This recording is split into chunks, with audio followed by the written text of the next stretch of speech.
Let's open it up.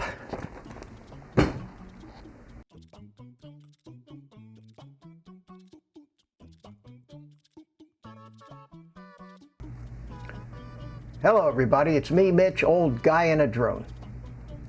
You know, I swore that I wasn't going to get caught up in all of the DJI hype that always accompanies a new product announcement. And the Mini 2 was no exception. I kind of stayed out of all the discussions of the Mini 2, didn't watch many of the videos about the rumors, conjecture, and all of that, and pretty much decided that the last thing in the world that I need is a tiny little camera drone when, you know, the focus of my hobby lately has been FPV. So I surprised even myself. You know, I made the mistake of actually watching a couple of the videos from some of the reviewers that, you know, the anointed ones that are on DJI's list that get all these new products 3-4 weeks in advance, get a chance to play with them, film them, review them, and have opportunities to actually make money when these things sell by the old link in the description below trick. Now, normally I disregard these reviews because if I was a guy who DJI sent $500 or $1,000 worth of free stuff to, and I knew I was on their list, I'd be damned if I would give the thing a bad review for fear they might take me off their list. And, you know, not only do we all enjoy getting free stuff, but we enjoy the possibility of making some money when people who watch our videos actually purchase the product through some affiliate links. So I find that, I'm sure most of you agree, that most of the reviews from the anointed reviewers usually have thumbnails with clickbait that say things like, drone of the year, take my money, best drone I've ever seen. And yeah, we watch the videos, but you take that with a grain of sand. And guys like me who say, you know, if I want this thing, I got to actually pay for it. And if I make a review of it and I put affiliate links in, then my reviews are probably considered no less biased than some of the others. Unless we really want something, we hardly ever buy it. And I decided that I wasn't going to buy this thing. I didn't need this thing. But I made the mistake of watching a couple videos on it. And gadget freak that I am, and lover of technology,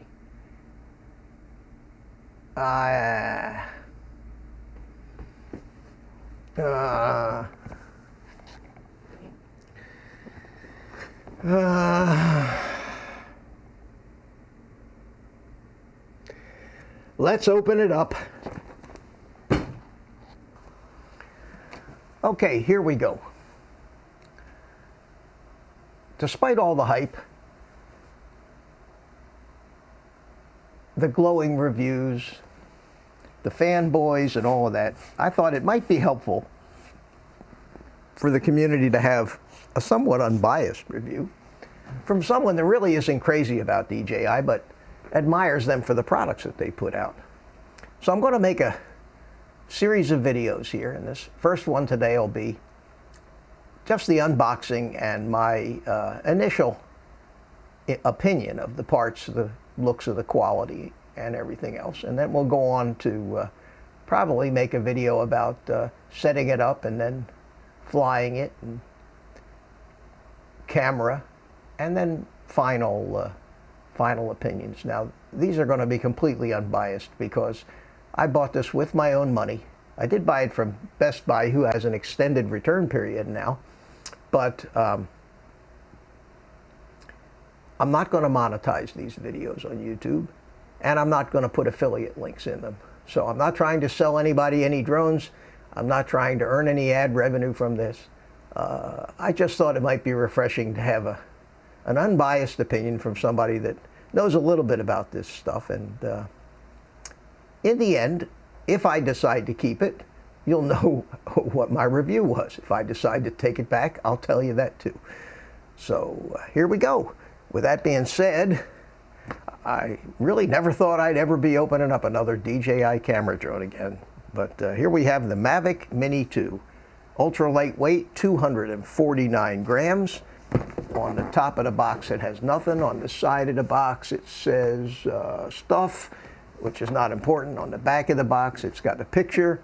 This is the Fly More kit, which comes with 3 batteries, a battery charger, some kind of a little gizmo supposedly to keep the props on, and a carrying case. And on this side is my Best Buy order pickup stamp right there, so you can see that I did pay for this. Now, I'd like to be on DJI's list of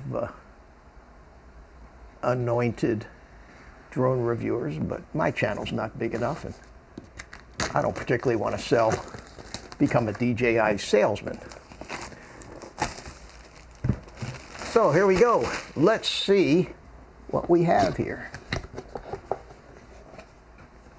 Well, it appears that everything comes in the carrying case. Nothing left in the box. So that's kind of cool. And we have a little thing here in Chinese. Every language under the sun. Doesn't mean much. Okay. And, you know, I've never even held a Mavic Mini in my hand, so this is going to be a real surprise for me to see to experience the size of this thing. All right, the first thing that confuses me is which way do the zippers go? Oh, that's the zipper for the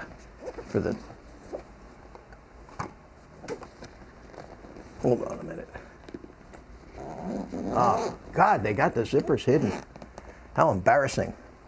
I want to review this thing. I can't even get it open. There we are. It's a very strange way that this case opens. But nonetheless, it opens. Okay, so we've got more text. All right, it was at this point that my mic gave out. So I'm just going to narrate the rest of this and give you my impressions. So here we have the remote control, and you know, I have never held either a Mavic Mini or a Mavic Air 2 in my hand, so I have never seen this remote control before. I was impressed with it. Had good heft to it. It was a little, it physically, from the pictures I thought it was a little bigger, but looks like it's very well built. It's got the sticks down in the bottom, easy to get to, screw-in sticks.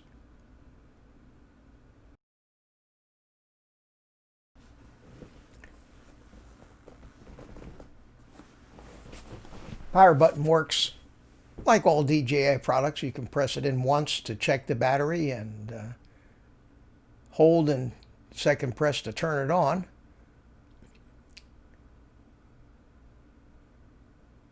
It's got these rubber supports for the bottom of the cell phone, which I really liked, because I thought that it looks like I could actually get my cell phone inside the case, which would be really refreshing. So I thought I'd give it a try here.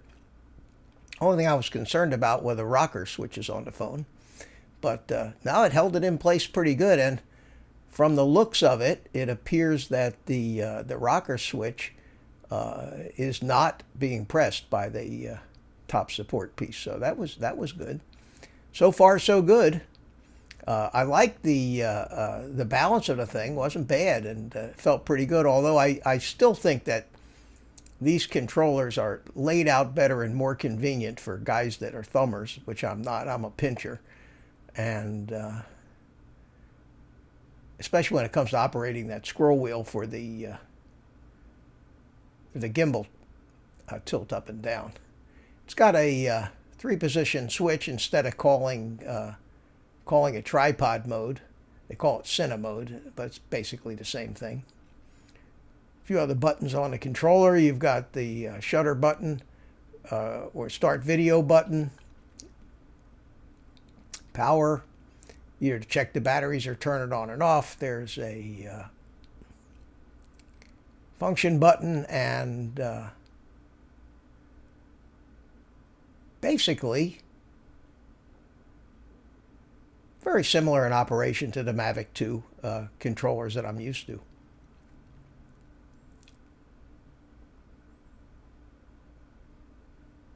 Impressive. All right, the next thing that we have in the case here is your obligatory documents, that instruction books and 15 pages of safety information that nobody actually reads.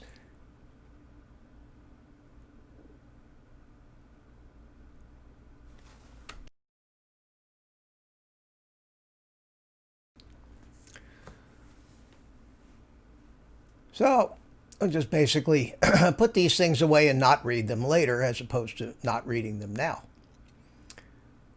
All right, here's another box.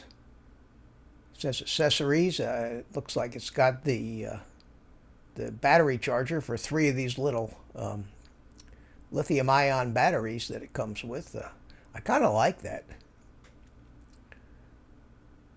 Yeah, you get the 18-watt wall charger, a couple extra adapter cables for the drone, depending on the phone, the device you're using, whether it's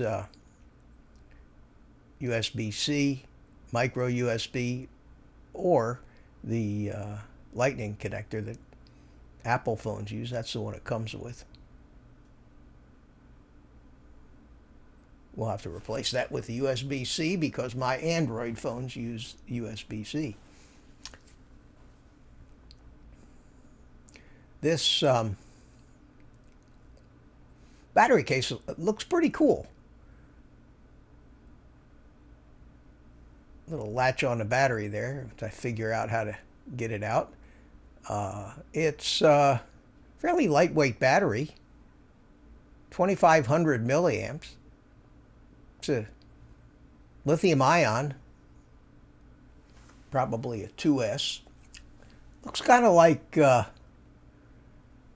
size of 2 of the 18650 cells, which would make a lot of sense. That would, of course, be the, yeah, I guess this has probably got 2 of those in there. Perhaps a little smaller than that, but that looks like what might be inside the case. And I like the lithium-ion batteries. They're fairly low maintenance compared to a lithium polymer battery. Of course, they don't deliver high current output, but you don't need high current output on a 250-gram drone. And the nice thing about lithium-ion batteries is they don't need to be put in storage charge. You could leave them for extended periods of time fully charged. They tend to not blow up or expand like the lithium polymers do. And ideal solution for a small camera drone like this, I use the lithium ion batteries in my really small FPV things that are lightweight, because it gives you tremendous flight times as opposed to the lithium ion battery. So the charger evidently takes 3 batteries and comes with the wall wart. That's supposed to be, I think, 18 watts. So we'll get us a USB-A to USB-C cable. And like I said, Mitch, get a USB-C to USB-A cable, and we'll plug that in and see if we can't get this thing going and get these batteries all charged up.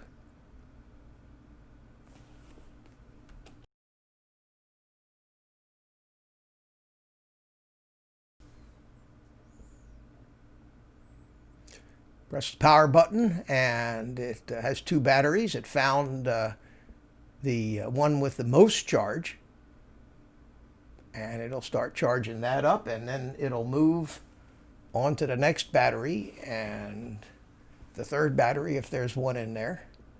Be interesting to see how long it takes to charge these batteries up. DJI stuff is not usually noted for its incredibly rapid charging. Now there is a USB output on this charger that you can hook up to another device. You could charge up something else from it, but evidently that doesn't start charging that other device until it's finished charging the batteries that are in there. So plug it in there to the remote, and I don't see the remote start to charge, but it'll be interesting to see that. I'm going to leave it that way, and interesting to see that if the batteries actually finish charging, if it does indeed start the remote charging. So for now, I'll put all this this stuff over to the side and get to the main event.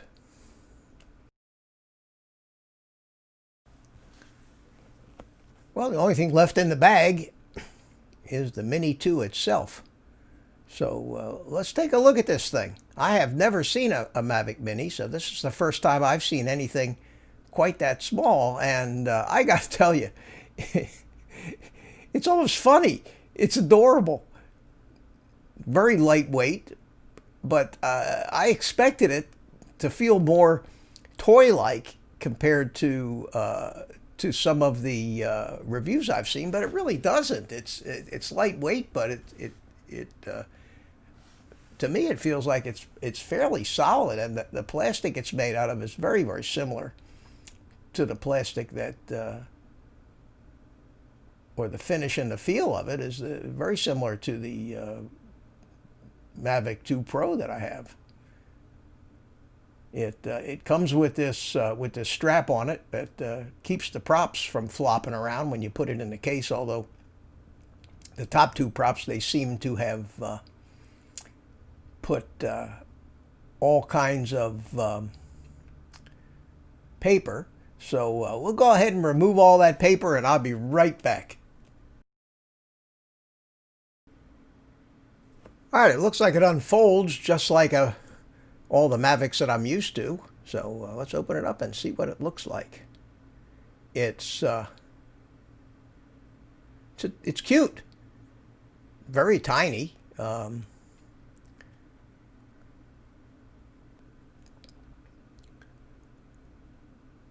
So far, I'm very impressed with the quality of the build and the way it feels.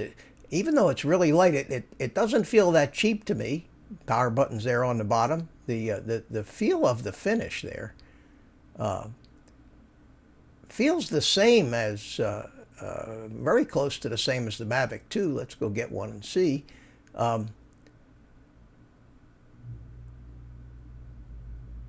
So I tapped on it a little bit, and even though the Mavic 2 has a lot of heft, when you run your fingers over the finish and tap on the finish, you make the same noise and feels pretty much the same. So far I'm impressed with it.